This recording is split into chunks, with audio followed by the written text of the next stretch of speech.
The Johnson's Wax Program with Fibber, McGee, and Molly.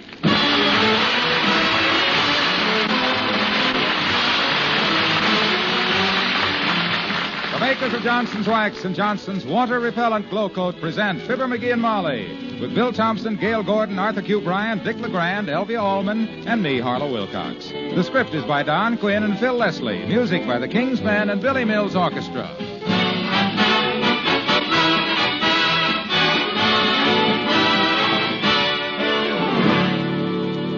Fibber and Molly join us in a moment.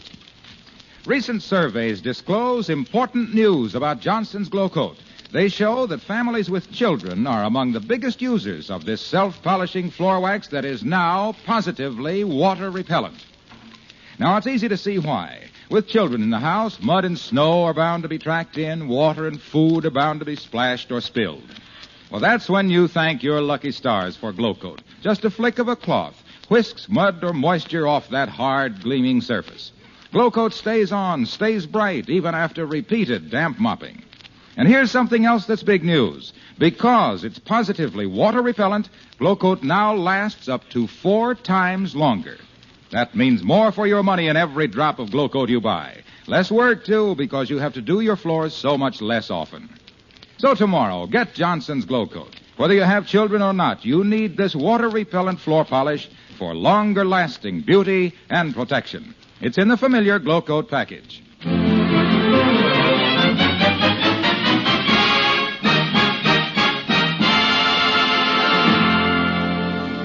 There's been a great deal of discussion lately, pro and con, about flying saucers.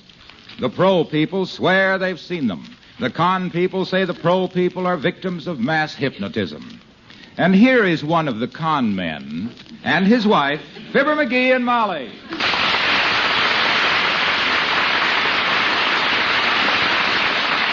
And furthermore, you show me a guy that claims he's seen a flying saucer, and I'll show you a guy that the whole thing is just a mere pygmy of his imagination.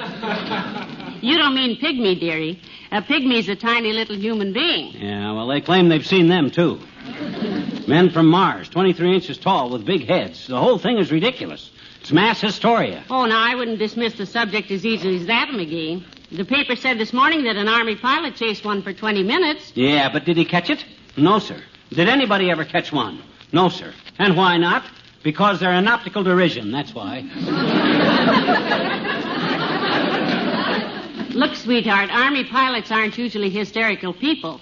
Transport flyers must have good eyesight or they wouldn't be flying transports. I'm inclined to think that where there's so much smoke, it can't always be a false alarm. Okay, Tootsie, okay. You'll see. When they finally catch up with one of them things, you'll see nobody ever will. This stuff is nothing new. Who was it back in 1912 that reported seeing a spaceship from Jupiter flying low and slow over the brewery back in Peoria? Me, that's who. You? You betcha. And what did it turn out to be? A baby caterpillar crawling across my sunglasses. Flying saucers. Ta-ta. All right. I won't argue, lover, but I'm still not convinced. No, I am. My personal opinion is that anybody that claims he's seen a flying saucer ought to go to a good optimist and get his peepers overhauled. Well, I gotta go downtown. You want to go with me? Yes, it's a nice day for a walk. What are you going to do downtown? I gotta look up a good patent lawyer about my new invention. Oh, invention? Mm-hmm. You mean the plastic crosspiece for radio aerials so the neighbors will think you have a television set? No, this new type of alarm clock. It's got a sponge rubber bell that you can't hear it when it rings on Sunday morning. You ought to make a small fortune with that. Yeah. Very small. I'll get my hat, dearie. Come in. Well, if it ain't the big pink doctor with the little black bag. Hello, doctor. Hello, Dr. Gamble. Hello, McGee. Hello, Molly. Going somewhere? Yes, but I always wear my hat in the house anyway. Then if somebody comes to the door that I don't want to talk to, I can say I'm on my way out. And if it's somebody I like, I can say I just came in. In this case, we're just going out. All right, I can take a hint. I'm not as thick-skinned as somebody I know that I could reach out and touch if I hadn't just washed my hands. Can I drop you any place, McGee? Like maybe on the top of your head? Well, we were just going downtown, Doctor, and you can give us a lift if you like. By the way, you're an educated man, Doctor. What is your opinion of these flying saucers? Educated man, my clavicle. He's the type of ignoramus that believes anything. Children, I have been practicing medicine for 30 years. Practicing is right. I believe everything and nobody. If hundreds of reputable citizens claim to see strange things in the sky, I'd be the last one to prescribe scoff medicine. Now, there, McGee. You see, Dr. Gamble is no skeptic. Oh, he's open-minded, all right. The wind blows right through it. So you believe in this flying saucer mahula, eh, childish? I didn't say I believed in them. Oh. But I don't deny there might be such things. Huh? I've never heard a Republican play the Missouri Waltz on a piano either, but that doesn't prove it couldn't happen.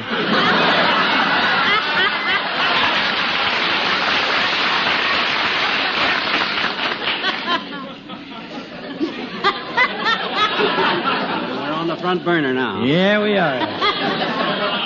Well, come on, I'll drive you downtown. Thank you, Doctor. Thank you, Doctor. Much obliged. And if I see any spaceships on the way, I'll let you know. Thanks. You ready, Molly? Let's go, gentlemen. Flying saucers. Flying saucers. That's pure mob psychiatry. That's what it is. Hysteria. I'll believe in them when I see them, and by George, I'll bet it'll be a long time. Heavenly days, look up there. Look, it's a thing. Hey, Doc, it's coming this way. Oh!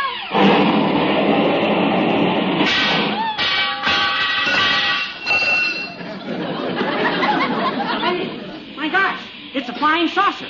Look at the tubes and the knobs. Look at it smoke. Right in our own front yard. Yow! Great Scott, if I hadn't believed this with my own eyes, I wouldn't have seen it. Stay away from it. Stay away from it, boys. It might be dangerous. What do you think, Doctor? I don't know. It's a weird-looking object. I gotta report this. I'll call Washington. The Hexagon building. You wait here and keep an eye on it. Where's the phone? Hand me the phone. Hello. Hello, operator. Give me long Washington and D.C. distance. Connect me with the Army. Yeah. Hello, Army. This is Fibber McGee in Wistful Vista. A flying saucer just crashed in my front yard. Huh? What say, Army? Rope it off and keep people away from it, eh? Okay, Army. Right. Get some rope, Doc. Get some rope. We got to rope it off. Keep people away from it. Orders from Washington. I called them. What'd they say? They says it's a lot of silly nonsense and don't talk about it to anybody. They said it was probably just my imagination and they're going to rush out and take pictures of it. Oh, boy, a flying saucer. Right in our own front yard.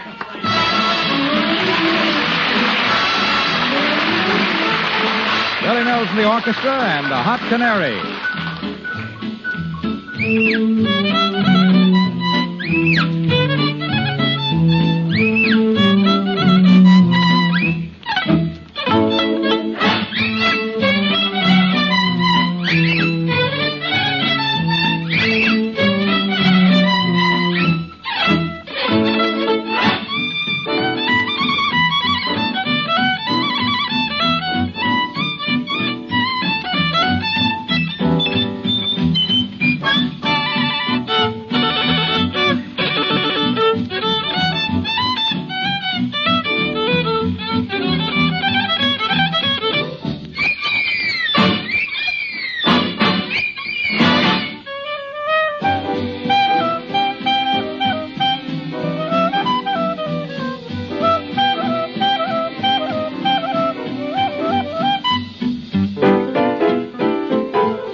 And the first time I seen it, it was coming in low over the trees with its rockets shooting out blue flames. All right, folks. Keep moving. Keep moving. I seen it was in trouble, see, and I says to my wife, look, I says, a flying saucer. There's no such, she says, a thing.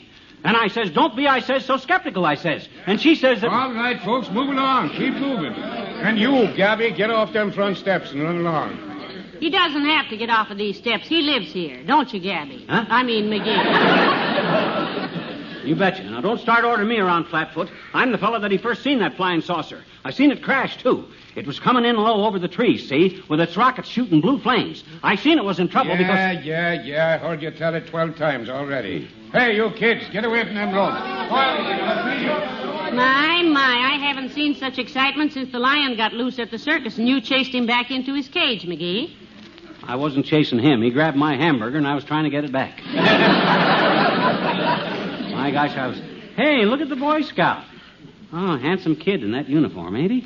Hey, Bud, you want to hear about how I seen that flying saucer crash? Yes, sir, I would. That's fine, Sonny. I think all you Boy Scouts should know. Oh, I'm not a Boy Scout, ma'am. I'm a lieutenant colonel in the Air Force.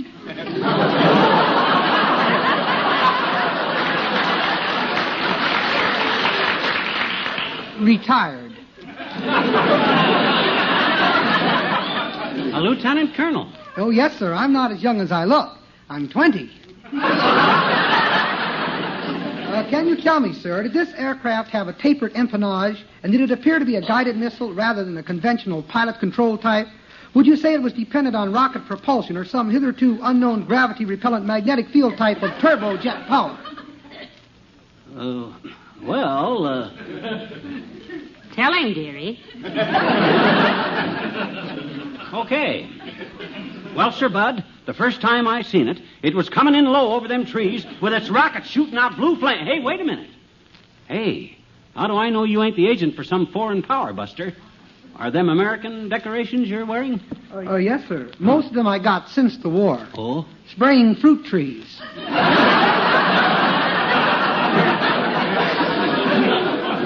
This Distinguished Fruit Fly Award with the 6 twigs was for 20 combat missions over an apple orchard in Walla Walla. Heavenly days, and you got back safely from all of them, huh? Oh, yes, ma'am. My last mission was pretty tough, though. My wingman crashed into a cider mill and came in at 12 o'clock. Hi. Well, thanks for the information, sir. Good day, ma'am. Good day, Sonny. Colonel.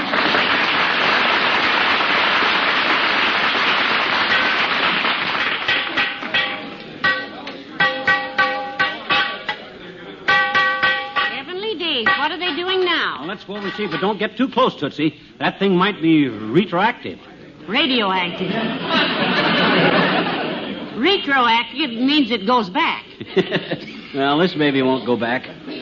Looks like our kitchen stove after I make pancakes. All battered up. Hey, folks, let us through here, please. Let us through. We're the people that seen it crash. Let us through. Look, Joe, there's that pot-bellied little moron that's been ordering everybody around. He must think he owns this place. He don't own nothing, the petty larceny little twerp. He'd probably want to charge us 4 bits a head for standing here. All right, folks, all right. Now, you're all trespassing on my property, you know. Everybody that wants to stay and watch, it'll cost you 2 bits a head. Now, take it easy, dearie. You can't charge people. Oh, hello there, Mr. Wilcox. Oh, hi, Junior. Let the man through, folks. Let him through.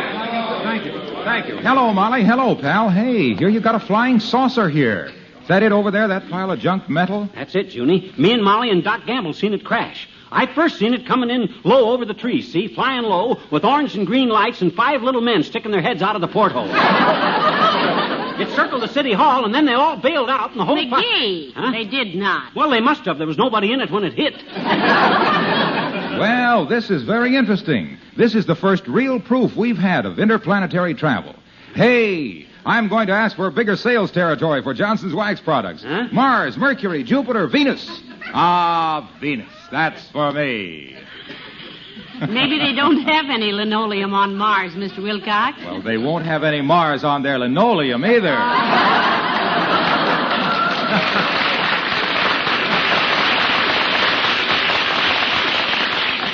They sure won't when I sell them that wonderful Johnson's Water Repellent Glow Coat, the finest protection against mars and scratches and spilled things that money can buy. Hey, wait a minute, Flash Gordon.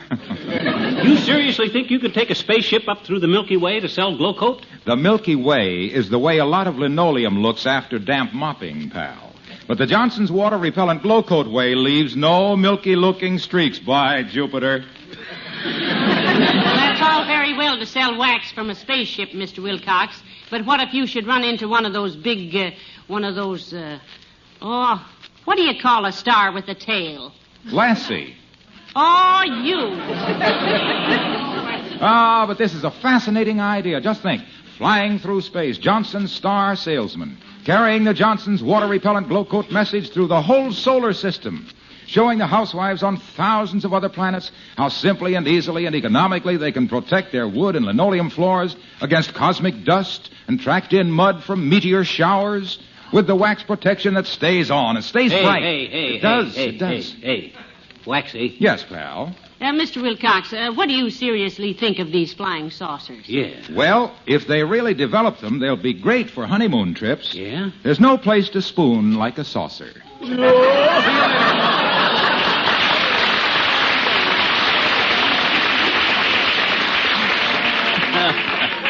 No place to spoon like a saucer. I don't know what we'd ever do without that boy, but it's a sweet thought to play around with. Now, McGee, I think he's a very conscientious lad. Yeah. You are Comrade McGee? Yes, we are, sir. I mean, he is. I'm Mrs. McGee, his wife by marriage. Da. Hi, Mr. Da. No, not Da. My name is Sergei Petrovsky. I'm tourist. Isn't that a Russian name, sir? Нет, Petrovsky is good American name. You give me loyalty oath, I sign. Then I take plenty pictures flying saucer. You care? No, just as long as you ain't a spy, Bud. You want a story to go with it? Well, sir, I first seen it coming in low over trees at an altitude of 10,000 foot. Where did you say you were from, sir? Brooklyn grad. I take pictures. Out of the way, capitalists. Spasiba. I take plenty pictures. Click, click, click, click.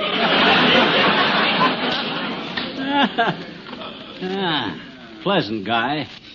And them mustaches looked so familiar.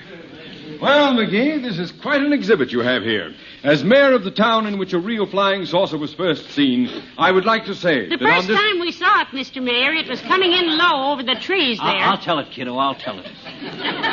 I've had more practice. It was coming in over them trees, Latrivia, flying low and kind of wobbly. Yes. I've heard all about it, McGee. You haven't been exactly reticent about this, you know. You bet I haven't. Orders, boy. The Army told me not to talk. Security reasons. Top secret. Big deal. Off the bottom of the deck. Well, I've always said that if you want to keep flying saucers a secret, there's nothing like sending them across the sky on a clear day to crash in some talkative fellow's front yard with a loud noise. Mr. Mayor, what do you think of this thing? Well, it's the first one I've seen, Molly. My nephew is an airline pilot. He chased a flying saucer last week for 20 minutes. My gosh, did he catch it, Latriv? No, but he would have if he'd been in his airplane. As it was, he tripped over a horse and fell flat on... Oh, just a moment. What's this? Hey, look. Soldiers. The Army's taking the flying saucer over. Look, Molly. Heavenly days. Look at the fancy uniforms. They must all be generals. Wow. Ready! Halt! Ready! Are you His Honor the Mayor? Yes, I'm my honor. I'm his mayor. His honor. I'm Mayor Latrivia. Is the Army taking over here? Gee, I don't know, Mr. Mayor. We're the Shriners drill team from Springfield, and we got lost.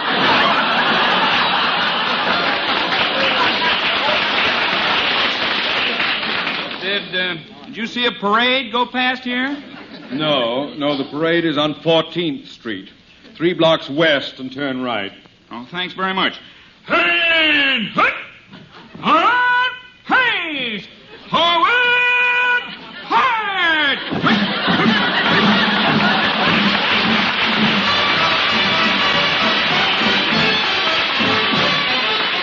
The King's Men and music, music, music. Play that music, don't let the music stop. Put another nickel in the Nickelodeon. All I want is loving you and music, music, music. I'd do anything for you, anything you'd want me to. All I want is kissing you and music, music, music. Closer, my dear, and closer. The nicest part of any melody is when you're dancing close to me. So put another nickel in that pretty Nickelodeon. All I want is loving you and music, music, music, music. Put another nickel in the Nickelodeon. Keep dancing till the melody is done. Oh, baby, ain't we got a lot of fun with music, music, music. I'd do anything that you would ever want me to, as long as I can dance around with you. 'Cause all I ever want is kissing you and music, music, music. Closer, my dear, and closer. The nicest part of any melody is. So put another nickel in, put another nickel in the Nickelodeon. All I want is loving you and music, music, music, music, music, music, music.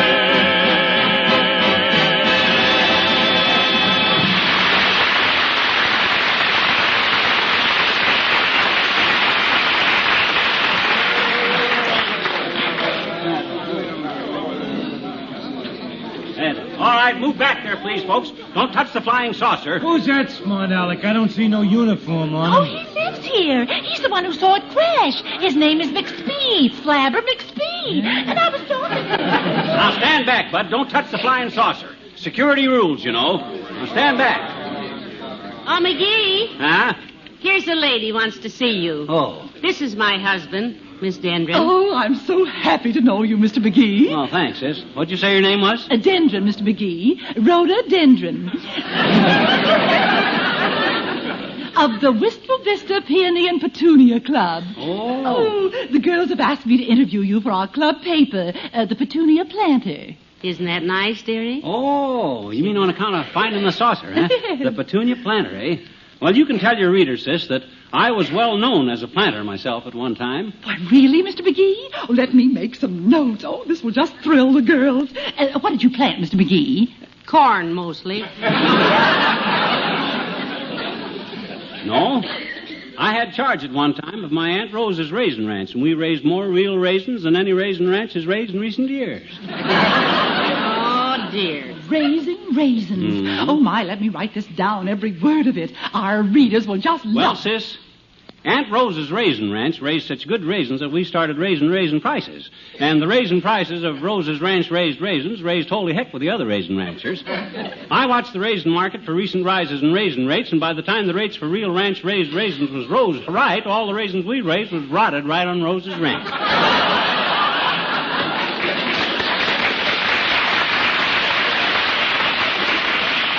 So, between raisin raisins and raisin ranchers and raisin rates and rotten raisins, we plowed the whole thing up and planted tulips. Did you get that, sis? Did you write it down? Well, I broke the point on my pencil. Would you mind repeating that for our... Excuse me, sis. I got to go speak to a man over here. Yes, pardon us, Miss Petunia. Hey, Bud, you in the uniform with the scrambled eggs on the shoulder and the gravy on your sleeve.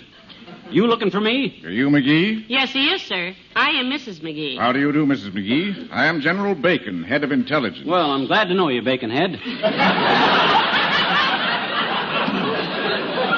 Well, sir, we were standing No, McGee. Huh? General Bacon it is. Oh. How do you do, I'm sure, General? If there's anything we can tell you now Thank you very much, Mrs. McGee, but I have a complete report from the police and from my men here. We'll take charge now. I think I better fill you in, General. Just in case they missed any details. You'll want an eyewitness account to take back to Eisenhower anyhow. General Eisenhower has retired, McGee. Well, wake him up. My gosh, this thing is important. Now, For the first time I seen this flying saucer, General. It was coming in low at high altitude with its rockets shooting out blue flame. Where are you going, Molly? In the house a minute, dearie. I've heard this till I'm sick and tired of it. Yeah, and me too. But anyway, like I say, it was coming in low over the trees. Hey, General. Where'd he go? Oh, well, nobody wants to hear about the flying saucer. I guess I might as well... All right, let me through, please. Let me through. Huh? Coming through. I'm a personal friend of the family. Let me through, please. Oh. Hi, mister. Well, hi, Teeny. Better get up here on the porch, sis, before you get stepped on. Thank you, mister. Oh, boy. Policemen and soldiers and... Gee, what's all the crowd for, mister? What is it for? Tell me. Well, they're here to see me, sis. You see, I've just become the first man to establish contact with another planet. I have just had a visit from Mars. Mars? Yeah. Oh, gee. Did he give you any candy bars, mister? I love Mars bars. No, sis. Now, look. You ever hear of flying saucers, Teeny? Oh, sure I have, I bet you. Yeah? Me and Willie Toops made one this morning, mister. Oh, you did, eh? You and Willie Toops made a flying saucer? Sure. Oh. We had some big, huge skyrockets left from last year, and we fastened them onto my mama's old roasting pan and let them, and it sailed over our house, and... Hey! There it is! That's our flying saucer. That what? Hey, Willie. Sure. Willie, here's our flying saucer in the driveway. One side, everybody. That's mine. Hey, Willie, here, too.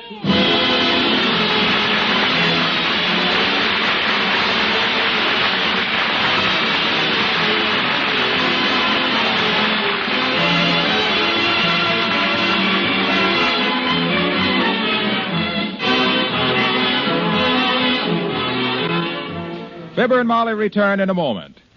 Here's how you can have the brightest floors and linoleum in your neighborhood with the least work. Use Johnson's Glow Coat, the self-polishing floor wax that is now positively water repellent. Glow Coat puts a beautiful shine on your floors without polishing, makes cleaning easier, for dirt, dust, and grime whisk right off that tough Glow Coat surface. Glow Coat doesn't dissolve at the touch of moisture because it's positively water repellent. And because it's water repellent, it lasts up to 4 times longer. That makes it the most economical self-polishing floor wax you can buy. Tomorrow, get the self-polishing floor wax that shines brighter, cleans easier, lasts longer. Get Johnson's water repellent Glow Coat.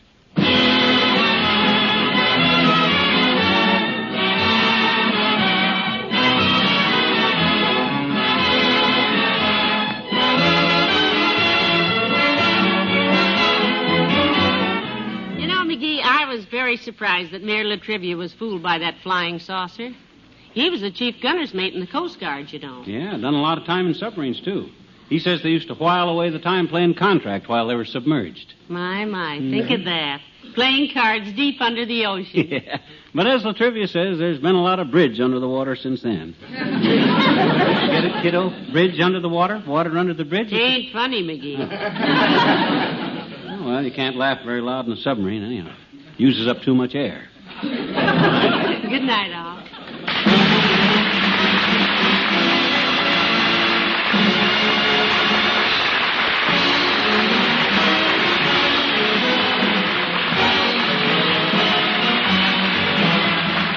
Makers of Johnson's Wax and Johnson's Water Repellent Glow Coat, Racine, Wisconsin, and Brantford, Canada, bring you Fibber, McGee, and Molly each week at this time. Be with us again next Tuesday night, won't you? If you want to give your furniture a shine that really lasts, there's only one polish for you to use. Here's why. Johnson's Cream Wax is a polish that gives your furniture real wax protection and a real wax shine. But recent tests show that the shine you get from other leading cream furniture polishes comes from oils. Now, a wax shine lasts for weeks and weeks, but an oil shine fades out, turns foggy and smeary almost overnight. So, when you choose a furniture polish, be wise. Protect yourself from fade-out shine. Get the wax polish that shines for weeks and weeks instead of just a day. Get Johnson's Cream Wax at your dealers.